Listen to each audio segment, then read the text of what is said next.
براءة من الله ورسوله إلى الذين عاهدتم من المشركين فسيحوا في الأرض 4 أشهر واعلموا أنكم غير معجز الله وأن الله مخزي الكافرين وأذان من الله ورسوله إلى الناس يوم الحج الأكبر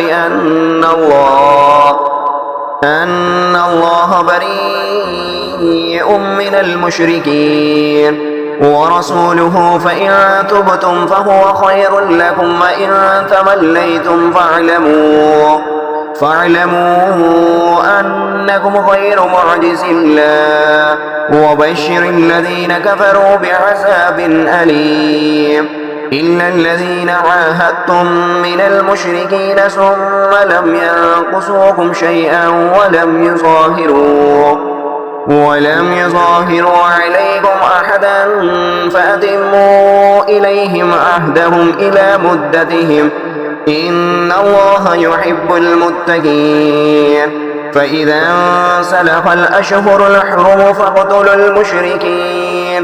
فاقتلوا المشركين حيث وجدتموهم وخذوهم واحصروهم واقعدوا لهم كل مرصد فإن تابوا وأقاموا الصلاة وآتوا الزكاة فخلوا سبيلهم إن الله غفور رحيم وإن أحد من المشركين استجارك فأجره حتى يسمع كلام الله ثم أبلغه مأمنه ذلك بأنهم قوم لا يعلمون كيف يكون للمشركين عهد عند الله وعند رسوله إلى الذين عاهدتم عند المسجد الحرام فما استقاموا لكم فاستقيموا لهم إن الله يحب المتقين كيف وإن يظهروا عليكم لا يرقبوا فيكم إلا ولا ذمة يردونكم بأفواههم وتأبى قلوبهم وأكثرهم فاسقون اشتروا بآيات الله ثمنا قليلا فصدوا عن سبيله إنهم ساء ما كانوا يعملون لا يرقبون في مؤمن إلا ولا ذمة وأولئك هم المعتدون فإن تابوا وأقاموا الصلاة وآتوا الزكاة فإخوانكم في الدين ونفصل الآيات لقوم يعلمون وإن نكثوا أيمانهم من بعد عهدهم وطعنوا في دينكم فقاتلوا أئمة الكفر إنهم لا أيمان لهم لعلهم ينتهون ألا تقاتلون قوما نكثوا أيمانهم وهموا بإخراج الرسول وهم بدؤوكم أول مرة أتخشونهم فالله أحق أن تخشوه إن كنتم مؤمنين قاتلوهم يعذبهم الله بأيديكم ويخزهم وينصركم عليهم ويشف صدور قوم مؤمنين ويذهب غيظ قلوبهم ويتوب الله على من يشاء والله عليم حكيم أم حسبتم أن تتركوا ولما يعلم الله الذين جاهدوا منكم ولم يتخذوا من دون الله ولا رسوله ولا المؤمنين وليجة والله خبير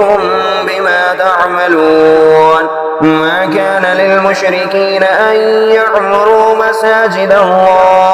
مساجد الله شاهدين على أنفسهم بالكفر أولئك حبطت أعمالهم وفي النار هم خالدون إنما يعمر مساجد الله من آمن بالله واليوم الآخر وأقام الصلاة وآتى الزكاة ولم يخش إلا الله فعسى أولئك أن يكونوا من المهتدين أجعلتم سقاية الحاج وعمارة مسجد الحرام كمن آمن بالله واليوم الآخر وجاهد في سبيل الله لا يستوون عند الله والله لا يهدي القوم الظالمين الذين آمنوا وهاجروا وجاهدوا في سبيل الله بأموالهم وأنفسهم أعظم درجة عند الله وأولئك هم الفائزون يبشرهم ربهم برحمة منه ورضوان وجنات لهم فيها نعيم مقيم خالدين فيها أبدا عند الله عنده أجر عظيم يا أيها الذين آمنوا لا تتخذوا آباءكم وإخوانكم أولياء إن استحبوا الكفر على الإيمان ومن يتولهم منكم فأولئك هم الظالمون قل إن كان آباؤكم وأبناؤكم وإخوانكم وأزواجكم وعشيرتكم وأموال اقترفتموها وتجارة تخشون كسادها ومساكن ترضونها أحب إليكم من الله ورسوله وجهاد في سبيله فتربصوا حتى يأتي الله بأمره والله لا يهدي القوم الفاسقين لقد نصركم الله في مواطن كثيرة ويوم حنين إذ أعجبتكم كثرتكم فلم تغن عنكم شيئا وضاقت عليكم الأرض بما رحبت ثم وليتم مدبرين ثم أنزل الله سكينته على رسوله وعلى المؤمنين وأنزل جنودا لم تروها وعذب الذين كفروا وذلك جزاء الكافرين ثم يتوب الله من بعد ذلك على من يشاء والله غفور رحيم يا أيها الذين آمنوا إنما المشركون نجس فلا يقربوا المسجد الحرام بعد عامهم هذا وإن خفتم عيلة فسوف يغنيكم الله من فضله إن شاء إن الله عليم حكيم قاتلوا الذين لا يؤمنون بالله ولا باليوم الآخر ولا يحرمون ما حرم الله ورسوله ولا يدينون دين الحق من الذين أوتوا الكتاب حتى يعطوا الجزية عن يد وهم صاغرون وقالت اليهود عزير ابن الله وقالت النصارى المسيح ابن الله ذلك قولهم بأفواههم يضاهئون قول الذين كفروا من قبل قاتلهم الله أنى يؤفكون اتخذوا أحبارهم ورهبانهم أربابا من دون الله والمسيح ابن مريم وما أمروا إلا ليعبدوا إلها واحدا لا إله إلا هو سبحانه عما يشركون يريدون أن يطفئوا نور الله بأفواههم ويأبى الله إلا أن يتم نوره ولو كره الكافرون هو الذي أرسل رسوله بالهدى ودين الحق ليظهره على الدين كله ولو كره المشركون يا أيها الذين آمنوا إن كثيرا من الأحبار والرهبان ليأكلون أموال الناس بالباطل ويصدون عن سبيل الله والذين يكنزون الذهب والفضة ولا ينفقونها في سبيل الله فبشرهم بعذاب أليم يوم يحمى عليها في نار جهنم فتقوى بها جباههم وجنوبهم وظهورهم هذا ما كنزتم لأنفسكم فذوقوا ما كنتم تكنزون إن عدة الشهور عند الله 12 شهرا في كتاب الله يوم خلق السماوات والأرض منها 4 حرم ذلك الدين القيم فلا تظلموا فيهن أنفسكم وقاتلوا المشركين كافة كما يقاتلونكم كافة واعلموا أن الله مع المتقين إنما النسيء زيادة في الكفر يدل به الذين كفروا يحلونه عاما ويحرمونه عاما ليواتعوا عدة ما حرم الله فيحلوا ما حرم الله زين لهم سوء أعمالهم والله لا يهدي القوم الكافرين يا أيها الذين آمنوا ما لكم إذا قيل لكم انفروا في سبيل الله اثاقلتم إلى الأرض أرضيتم بالحياة الدنيا من الآخرة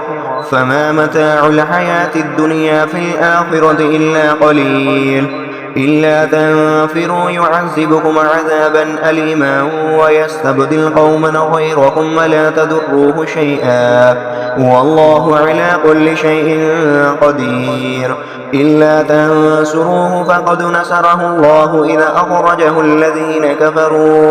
كفروا ثاني اثنين إذ هما في الغار إذ يقول لصاحبه لا تحزن إن الله معنا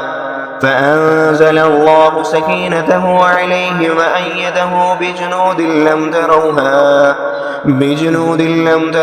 وجعل كلمة الذين كفروا السفلى وكلمة الله هي العليا والله عزيز حكيم انفروا خفافا وثقالا وجاهدوا بأموالكم وأنفسكم في سبيل الله ذلكم خير لكم إن كنتم تعلمون لو كان عرضا قريبا وسفرا قاصدا لاتبعوه ولكن بعدت عليهم الشقة وسيحلفون بالله لو استطعنا لخرجنا معكم يهلكون أنفسهم والله يعلم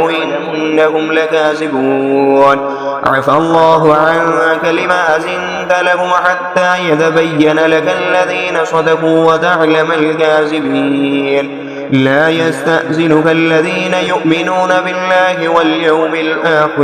واليوم الآخر أن يجاهدوا بأموالهم وأنفسهم والله عليم بالمتقين. إنما يستأذنك الذين لا يؤمنون بالله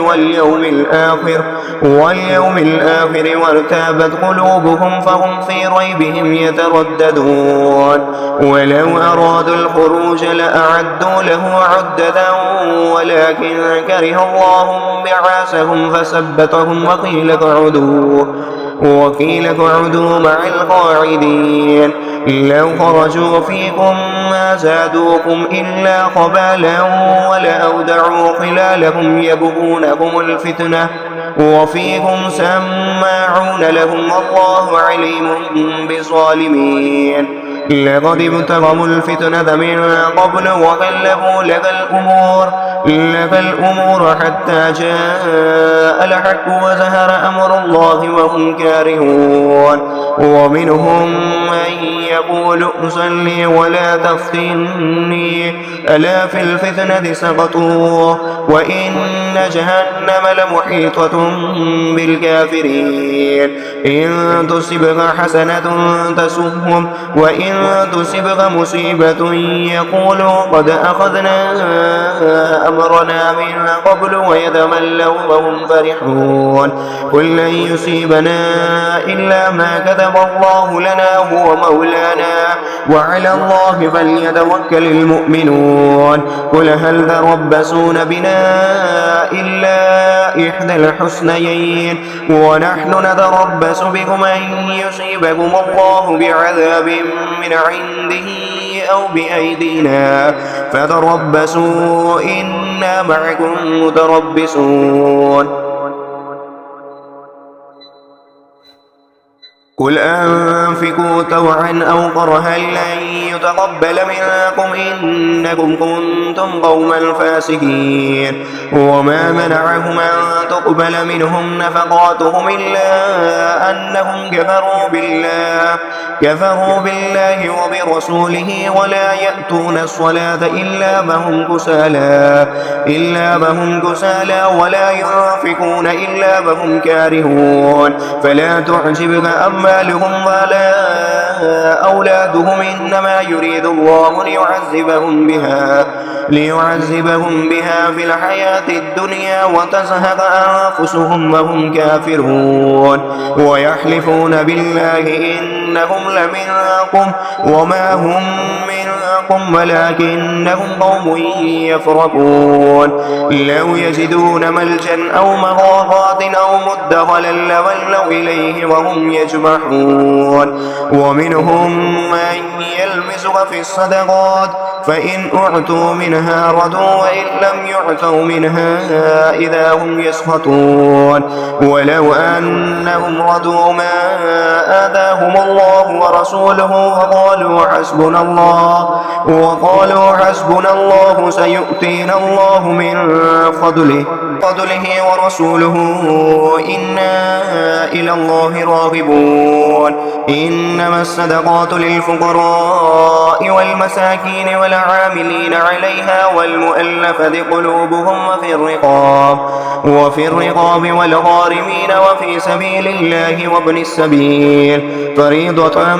من الله والله عليم حكيم. ومنهم الذين يؤذون النبي ويقولون هو أذن قل أذن خير لهم يؤمن بالله ويؤمن للمؤمنين ورحمة للذين آمنوا منكم والذين يؤذون رسول الله لهم عذاب أليم. يحلفون بالله لهم ليرضوكم والله ورسوله أحق أن يرضوه إن كانوا مؤمنين. ألم يعلموا أنه من يحادد الله ورسوله فأن له نار جهنم خالدا فيها ذلك الخزي العظيم. يحذر المنافقون أن تنزل عليهم سورة تنبئهم بما في قلوبهم قل استهزئوا إن الله مخرج ما تحذرون. ولئن سألتهم ليقولن إنما كنا نخوض ونلعب قل أبالله وآياته ورسوله كنتم تستهزئون لا تعتذروا قد كفرتم بعد إيمانكم إن نعف عن طائفة منكم نعذب طائفة بأنهم كانوا مجرمين. المنافقون والمنافقات بعضهم من بعض يأمرون بالمنكر وينهون عن المعروف ويقبضون أيديهم نسوا الله فنسيهم إن المنافقين هم الفاسقون. وعد الله المنافقين والمنافقات والكفار نار جهنم خالدين فيها هي حسبهم ولعنهم الله ولهم عذاب مقيم. كالذين من قبلكم كانوا أشد منكم قوة وأكثر أموالا وأولادا فاستمتعوا بخلاقهم فاستمتعتم بخلاقكم كما استمتع الذين من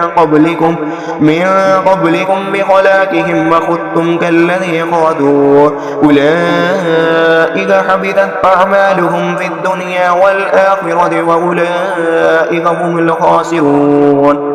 ألم يأتهم نبأ الذين من قبلهم قوم نوح وعاد وثمود وقوم إبراهيم وأصحاب مدين والمؤتفكات أتتهم رسلهم بالبينات فما كان الله ليظلمهم ولكن كانوا أنفسهم يظلمون. والمؤمنون والمؤمنات بعضهم أولياء بعض يأمرون بالمعروف وينهون عن المنكر ويقيمون الصلاة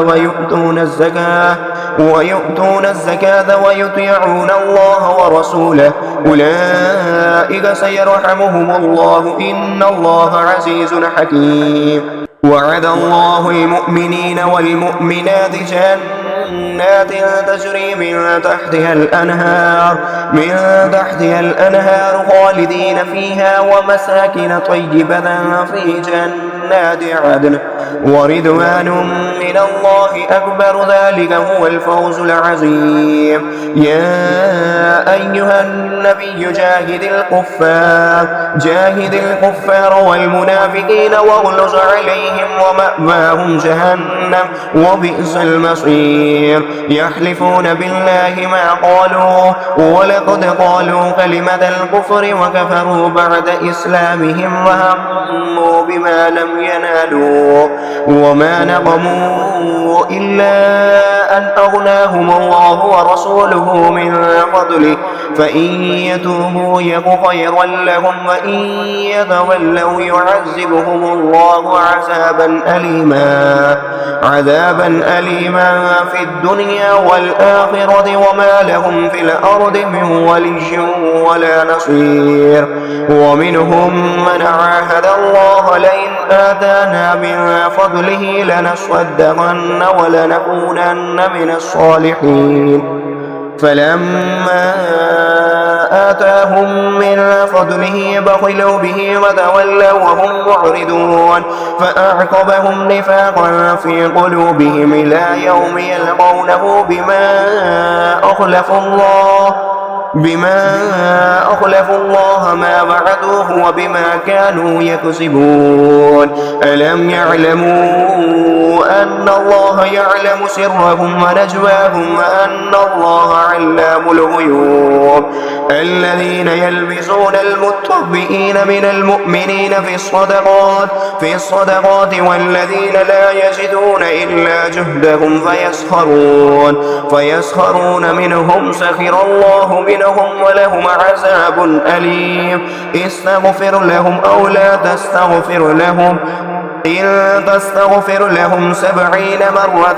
فلن يغفر الله لهم ذلك بأنهم كفروا بالله ورسوله والله لا يهدي القوم الفاسقين. فرح المخلفون بمقعدهم خلاف رسول الله وكرهوا أن يجاهدوا بأموالهم وأنفسهم في سبيل الله وقالوا لا تنفروا في الحرب قل نار جهنم أشد حرا لو كانوا يفقهون فليضحكوا قليلا وليبكوا كثيرا جزاء بما كانوا يكسبون. فإن رجعك الله إلى طائفة منهم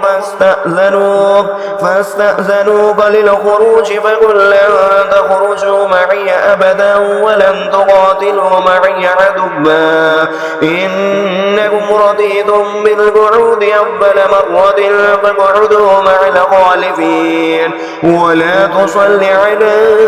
أحد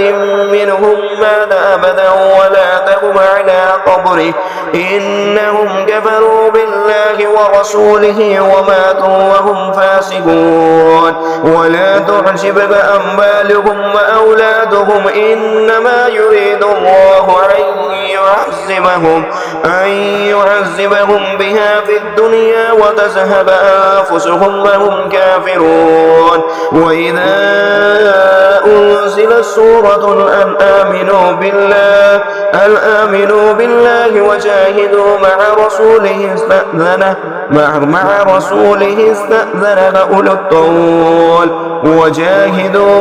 رسوله استأذنك أولو الطول منهم وقالوا ذرنا نكن مع القاعدين رضوا بأن يكونوا مع الخوالف وطبع على قلوبهم وهم لا يفقهون. لكن الرسول والذين آمنوا معه جاهدوا بأموالهم وأنفسهم وأولئك لهم الخيرات وأولئك هم المفلحون. أعد الله لهم جنات تجري من تحتها الأنهار خالدين فيها ذلك الفوز العظيم. وجاء المعذرون من الأعراب ليؤذن لهم وقعد الذين كذبوا الله ورسوله سيصيب الذين كفروا منهم عذاب أليم ليس على الضعفاء ولا على المرضى ولا على الذين لا يجدون ما ينفقون حرج إذا نصحوا لله ورسوله ما على المحسنين من سبيل والله غفور رحيم. ولا على الذين إذا ما أتوك لتحملهم قلت لا أجد ما أحملكم عليه تولوا وأعينهم تفيض من الدمع حزنا ألا يجدوا ما ينفقون إنما السبيل على الذين يستأذنونك وهم أغنياء رضوا بأن يكونوا مع الخوالف وتبع الله على قلوبهم فهم لا يعلمون. يعتذرون إليكم إذا رجعتم إليهم قل لا تعتذروا لن نؤمن لكم قد نبأنا الله من أخباركم وسيرى الله عملكم ورسوله ثم تردون إلى عالم الغيب والشهادة فينبئكم بما كنتم تعملون. سيحلفون بالله لكم إذا انقلبتم إليهم لتعرضوا عنهم فأعرضوا عنهم إنهم رجس ومأواهم جهنم جزاء بما كانوا يكسبون. يحلفون لكم لترضوا عنهم فإن ترضوا عنهم فإن الله لا يرضى عن القوم الفاسقين. الأعراب أشد كفرا ونفاقا وأجدر أن لا يعلموا ألا يعلموا حدود ما أنزل الله على رسوله والله عليم حكيم. ومن الأعراب من يتخذ ما ينفق مغرما ويتربص بكم الدوائر عليهم دائرة السوء والله سميع عليم. ومن الأعراب من يؤمن بالله واليوم الآخر ويتخذ ما ينفق قربات عند الله وصلوات الرسول ألا إنها قربة لهم سيدخلهم الله في رحمته إن الله غفور رحيم. والسابقون الأولون من المهاجرين والأنصار والذين اتبعوهم بإحسان رضي الله عنهم ورضوا عنهم أعد لهم جنات تجري تحتها الأنهار خالدين فيها أبدا ذلك الفوز العظيم. وممن حولكم من الأعراب منافقون ومن أهل المدينة مرضوا على النفاق لا تعلمهم نحن نعلمهم سنعذبهم مرتين ثم يردون إلى عذاب عظيم. وآخرون اعترفوا بذنوبهم خلطوا عملا صالحا وآخر سيئا عسى الله أن يتوب عليهم إن الله غفور رحيم. خذ من أموالهم صدقة تطهرهم وتزكيهم بها وصل عليهم إن صلاتك سكن لهم الله سميع عليم. ألم يعلموا أن الله هو يقبل التوبة عن عباده ويأخذ الصدقات وأن الله هو التواب الرحيم. وقل اعملوا فسيرى الله عملكم ورسوله والمؤمنون وستردون إلى عالم الغيب والشهادة فينبئكم بما كنتم تعملون. وآخرون مرجون لأمر الله إما يعذبهم وإما يتوب عليهم والله عليم حكيم. والذين اتخذوا مسجدا ضرارا وكفرا وتفريقا بين المؤمنين وإرصادا لمن حارب الله ورسوله من قبل وليحلفن إن أردنا إلا الحسنى والله يشهد إنهم لكاذبون. لا تكن فيه أبدا لمسجد أسس على التقوى من أول يوم أحق أن تقوم فيه رجال يحبون أن يتطهروا والله يحب المتطهرين. أفمن أسس بنيانه على التقوى من الله ورضوان خير أم من أسس بنيانه على شفا جرف نهار فنهار به في نار جهنم والله لا يهدي القوم الظالمين. لا يزال بنيانهم الذي بنوا ريبة في قلوبهم إلا أن تقطع قلوبهم والله عليم حكيم. إن الله اشترى من المؤمنين وأنفسهم وأموالهم بأن لهم الجنة يقاتلون في سبيل الله فيقتلون ويقتلون وعدا عليه حقا في التوراة والإنجيل والقرآن ومن أوفى بعهده من الله فاستبشروا ببيعكم الذي بايعتم به وذلك هو الفوز العظيم. التائبون العابدون الحامدون السائحون الراكعون الساجدون آمرون بالمعروف والناهون عن المنكر والحافظون لحدود الله وبشر المؤمنين. ما كان للنبي والذين آمنوا أن يستغفروا للمشركين